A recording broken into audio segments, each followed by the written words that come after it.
sentido pelo seguinte: esse ser que criou tudo, ele tem que ser incriado.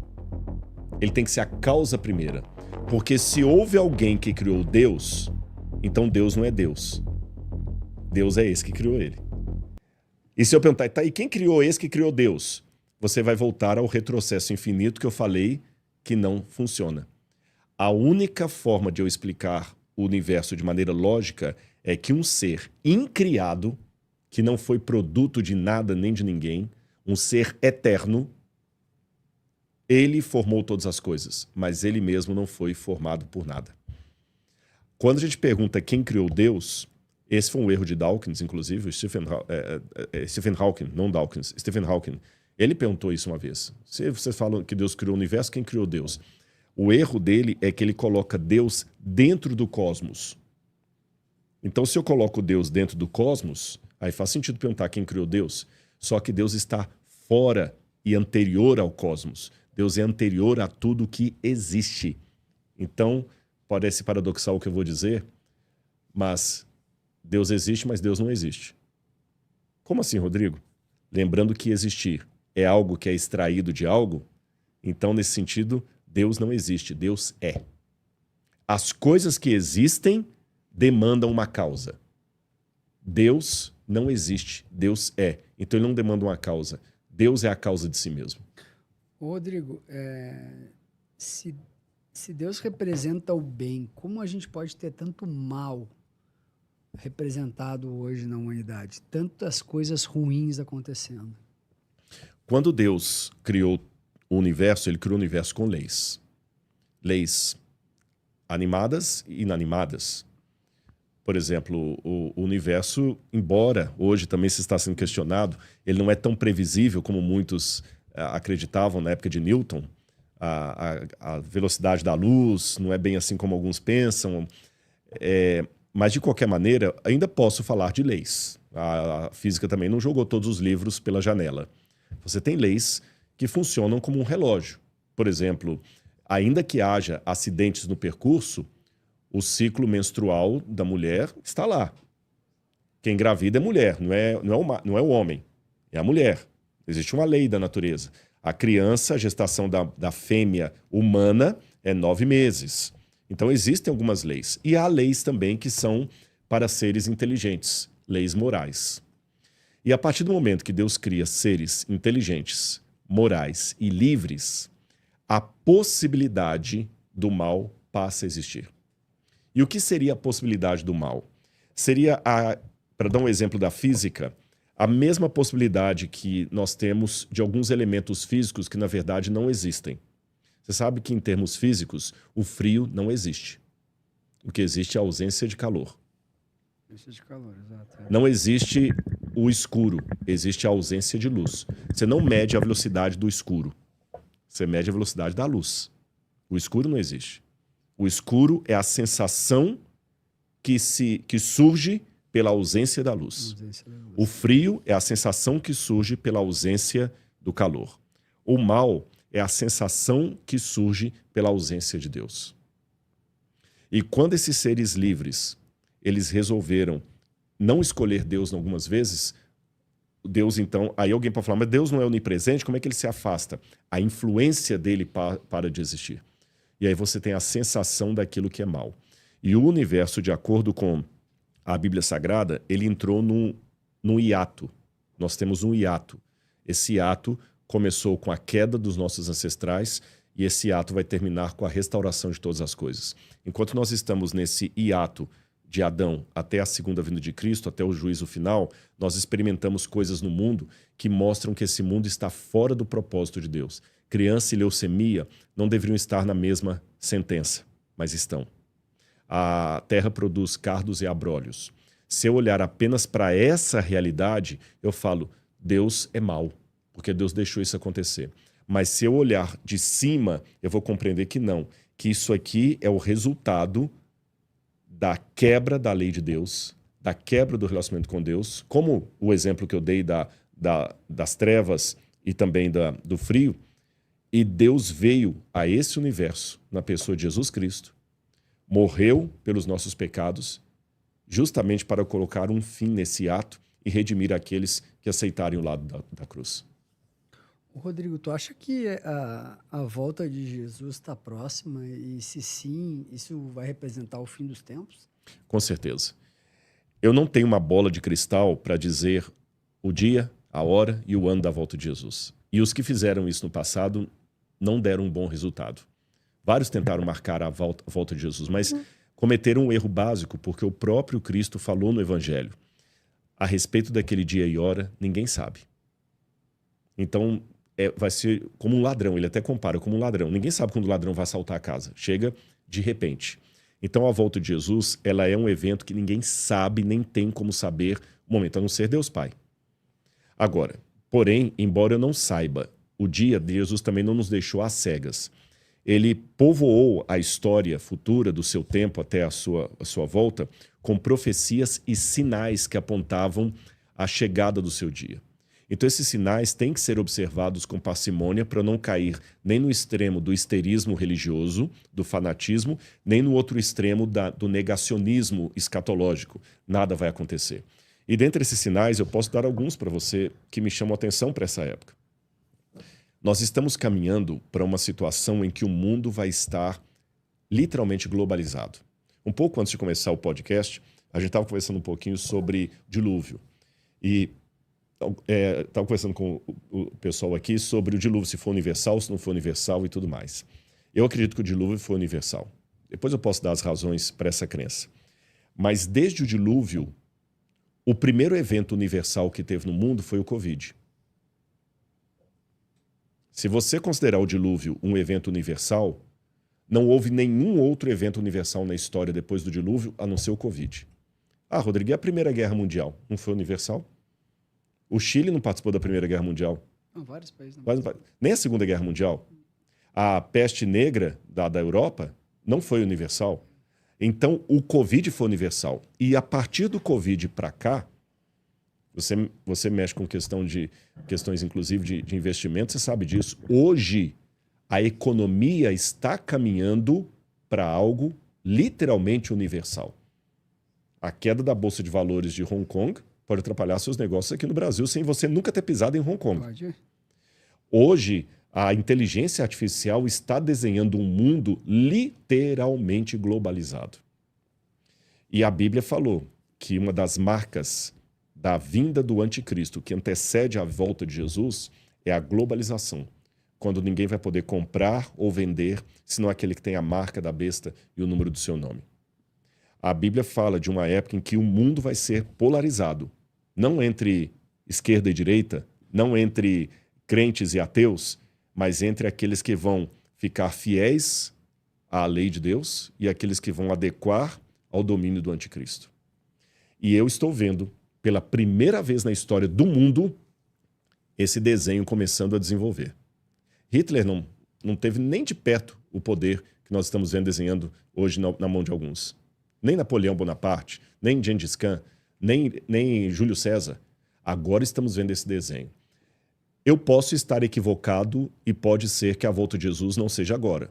Pode ser que ela seja daqui a 40 anos, 30 anos. Mas eu estou apenas com parcimônia percebendo que o que eu estou observando no mundo agora, que é inédito na história, 100% inédito, é muito adequado com aquilo que o Apocalipse falou que iria acontecer. Isso fora outros elementos que a Bíblia disse do afastamento de Deus, o esfriamento do amor, o avanço da tecnologia e outras coisas que Jesus falou, a vinda de falsos profetas, falsos mestres. E Jesus falou agora, quando vocês virem acontecendo essas coisas, fiquem cautelosos, prestem atenção nos sinais dos tempos, mas ao mesmo tempo, ergam a cabeça de vocês porque a redenção de vocês se aproxima. Mas tu acha que são fim dos tempos? O retorno de Jesus está ligado ao fim dos tempos? Está ligado ao fim dos tempos. Tanto é que em Mateus capítulo 24, verso 14, fala: e será pregado esse evangelho do reino a todo mundo, em testemunho a todas as nações, então virá o fim. A palavra fim, em grego, é a palavra telos. Quando a gente pensa em fim, aqui a gente pensa fim só assim de end, acabou, finito, né? Mas bomba atômica. Bomba atômica, pum!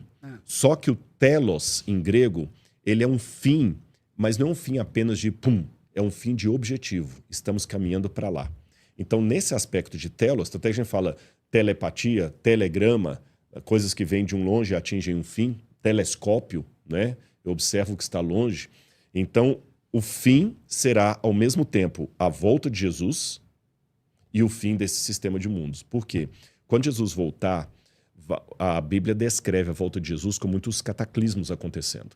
Vai ser a ira de Deus. Porque existem versões de Deus muito de almanaque, muito caricatas. Tem muita essa ideia de Portas dos Fundos, fazendo uma comédia completamente blasfema, a meu ver, e de mau gosto, de mau tom, colocando Deus apenas como um velho barbudo, todo idiota, digno de risada. E tem aquela visão também de um Deus muito hostil, que te odeia, que tá doido para soltar um raio no céu. A Bíblia apresenta facetas de Deus que aparentemente são paradoxais. Por exemplo, o Apocalipse fala da ira do Cordeiro. Jesus é um cordeiro.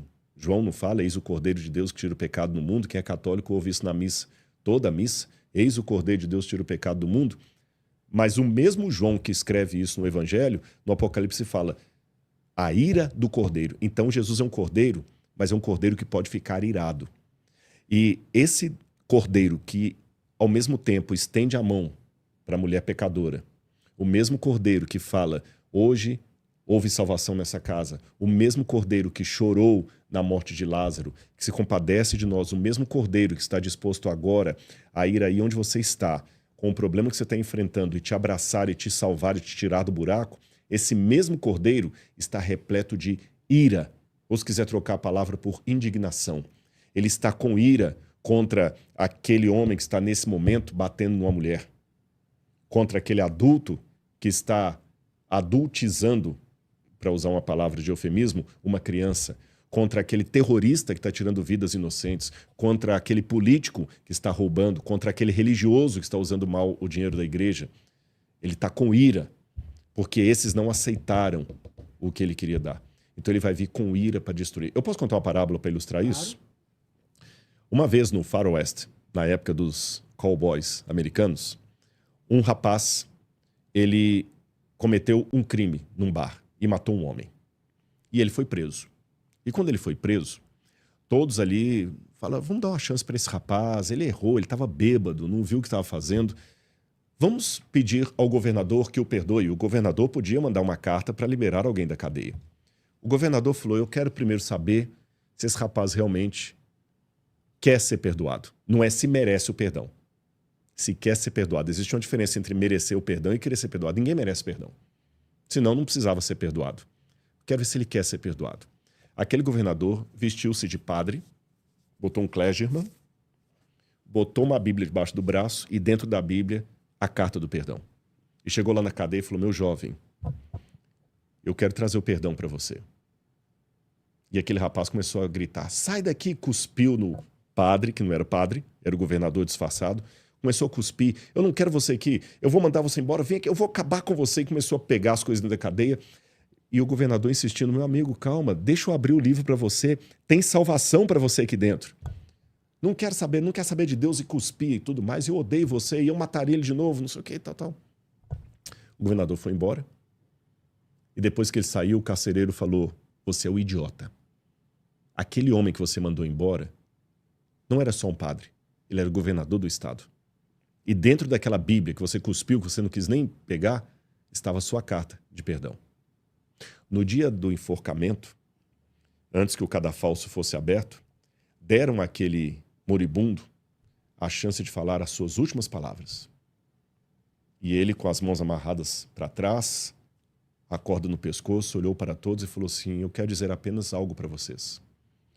Nessa manhã, eu não estou sendo enforcado ou condenado pelo crime que eu cometi. Eu estou sendo morto pelo perdão que eu recusei. Então, quando Jesus voltar, haverá o paraíso para uns e haverá um lago de fogo e enxofre para outros. Mas ninguém vai para o paraíso por causa das boas obras que fez e ninguém vai para o lago de fogo e enxofre por causa do pecado que cometeu. A diferença entre um grupo e outro é o perdão aceito ou rejeitado. Aproveitando e fazendo um gancho, Rodrigo, eu queria te perguntar se vale a pena, na tua opinião, pagar dízimo para as igrejas hoje em dia.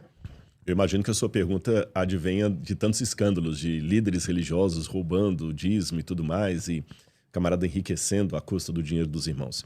Eu vou responder como um rabino da época de Jesus fazia. Eu vou responder sua pergunta com outra pergunta. Vale a pena pagar impostos? O imposto é obrigação. O dízimo também. O dízimo também. Por que eu pago imposto, mesmo sabendo que muitos políticos são corruptos? Porque tu tem uma penalidade. Na igreja não tem a penalidade se tu não paga o dízimo, tem? Tem, porque Deus fala em Malaquias que se nós não devolvermos o dízimo, nós somos ladrões, estamos roubando de Deus. Mas tem mais um motivo moral que me faz pagar impostos, que não é só a penalidade. Se eu olhar, se eu sonegar imposto porque o político rouba, eu estou sendo tão patife quanto ele.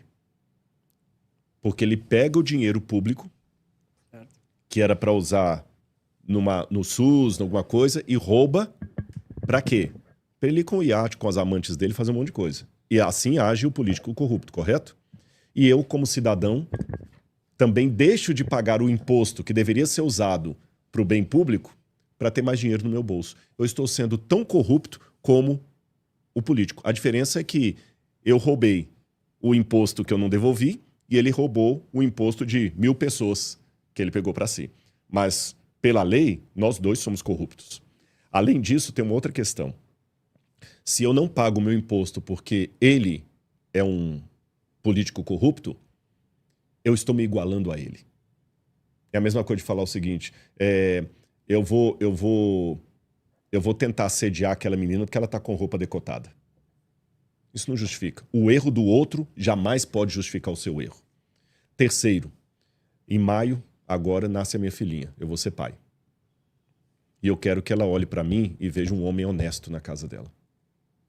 Mas se eu dou o meu jeitinho de sonegar imposto, porque o outro está roubando, ela está vendo que eu sou apenas um ladrão menor que estou roubando e justificando o meu roubo em torno do maior.